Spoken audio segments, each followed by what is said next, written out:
Is your Discord voice crackling or cutting out? Reset all voice and video settings in just 30 seconds. I'll show you exactly where to click to reset everything back to default. Follow these simple steps.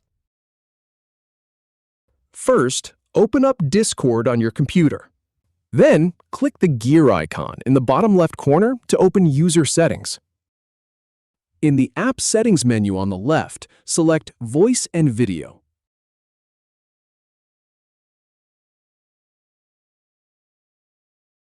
Scroll down until you see the Advanced section.